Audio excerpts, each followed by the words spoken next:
రాష్ట్రంలో జరుగుతున్నటువంటి పరిస్థితులు. ఒక ప్రక్క డిఎస్సి మీద వైఎస్ఆర్ కాంగ్రెస్ పార్టీ ఆధ్వర్యంలో జగనన్న ఆదేశాలతో పోరాటాలు సాగిస్తుంటే రాష్ట్ర ప్రభుత్వం పరిపాలిస్తున్నటువంటి వ్యక్తులు కనీసం స్పందించకపోగా శాంతియుతంగా ధర్నాలు, శాంతియుతంగా నిరసనలు తెలియజేస్తుంటే పోలీసులతో ఉక్కు పాదం మోపించి ఈ రోజు అణిచివేస్తున్న తీరు వైఎస్ఆర్ కాంగ్రెస్ పార్టీ నుండి తీవ్రంగా ఖండిస్తున్నాం. మిమ్మల్ని అడుగుతున్న వేదిక మీద నుండి గౌరవ ముఖ్యమంత్రి గారు, మీ అబ్బాయి తప్పు చేయలేదు, నిప్పు మీ లోకేష్ బాబుని మీరు అనుకుంటే మా జగనన్న గారు డిమాండ్ చేసినట్టుగా మీరు సిబిఐ ఎంక్వైరీ చేయడానికి ఎందుకు వెన్నుకంజ వేస్తున్నారు? ఇవాళ ఆంధ్రప్రదేశ్ ప్రజలకు సమాధానం చెప్పాల్సినటువంటి బాధ్యత మీ మీద ఉంది. తప్పు జరగలేదని మీరు అనుకుంటున్నారు కదా. తప్పు జరగనప్పుడు జాతీయ స్థాయిలో ఎన్డీఏ భాగస్వామిగా ఉన్న మీరు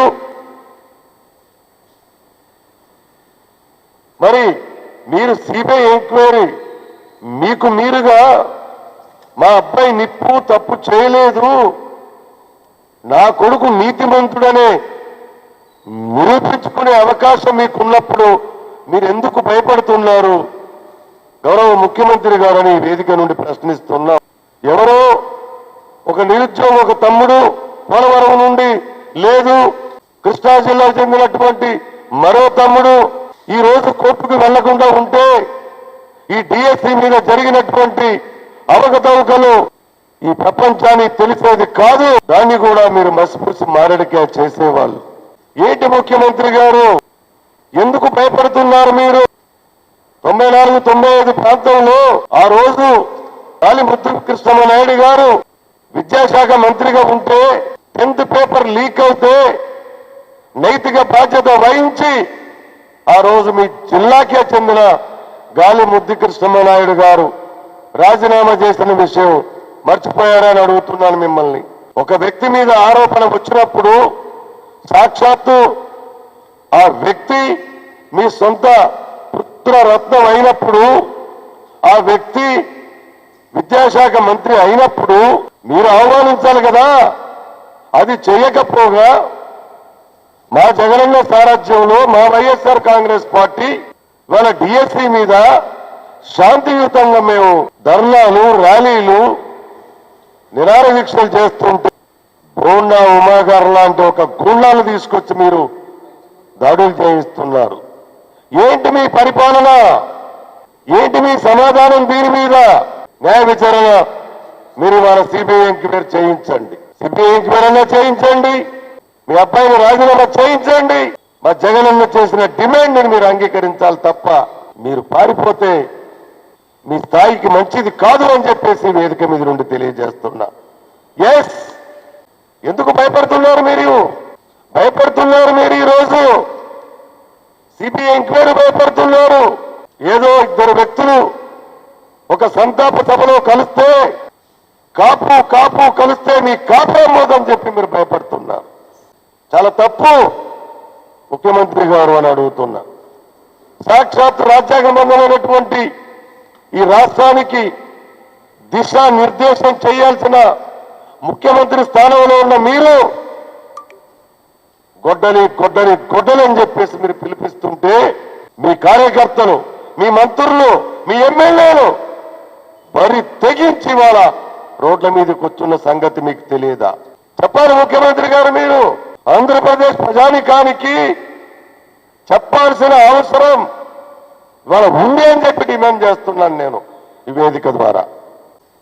అంతేకాదు, ఆంధ్ర యూనివర్సిటీలో సరైన నాణ్యమైన భోజనం లేదని విద్యార్థులు ధర్నా చేస్తుంటే పట్టించుకున్న పాపాన పోరు మీరు, మీ మంత్రులు, మీ ఎమ్మెల్యేలు. ఆంధ్ర యూనివర్సిటీ మీ సొంతం సాక్షిపోద్దని చెప్పి ఇప్పటికీ 5 సంఘాలు, మహిళా సంఘాలు పోరాటం చేస్తున్నాయి. పట్టించుకోరు మీరు. ఎస్ఎఫ్ఐ, ఏఐఎస్ఎఫ్, ఏబీవీపీని కలుపుకొని వైఎస్ఆర్ కాంగ్రెస్ పార్టీ మా విద్యార్థి విభాగం అనేక సమస్యల మీద పోరాటం చేస్తుంటే పట్టించుకోరు మీరు. ఏంటి ఎక్కడికి వెళుతుంది ఈ రాష్ట్రం? యాక్సిడెంట్ కేసులు, మర్డర్ కేసులు పెట్టడం, యాక్సిడెంట్ చేసి మదబలంతో రాజమండ్రిలో ఒక డాక్టర్ గారిని సాక్షాత్తు కారుతో గుద్ది చంపేస్తే మీ మీడియా, మీ దత్త పుత్రికలు, మీ దత్త పుత్రులు నోరు పెదపలే.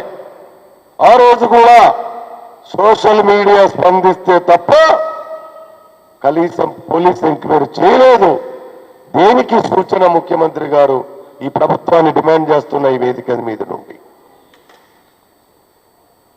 న్యాయ విచారణ జరిపించి దోషిని కఠినంగా శిక్షించాల్సిన వ్యక్తులు ఇవాళ పారిపోతున్నారు. ఇదెంతవరకు సమంజసమని చెప్పి అడుగుతున్నాం మిమ్మల్ని. ఒక డాక్టరు చనిపోతే ఒక డాక్టర్ గారు ప్రాణం ఖరీదు 20 లక్షలు ప్రకటించి చివరికి పోలీసులు తప్పనిసరి పరిస్థితుల్లో స్పందించి కేసు నమోదు చేసి అరెస్ట్ చేయాల్సి వచ్చిందంటే ఏ స్థాయిలో ఇవాళ ఈ రాష్ట్రంలో లా అండ్ ఆర్డర్ ఉందో ఆలోచించమని చెప్పేసి రాష్ట్ర హోమ్ మినిస్టర్ గారిని కోరుతున్నాను నేను.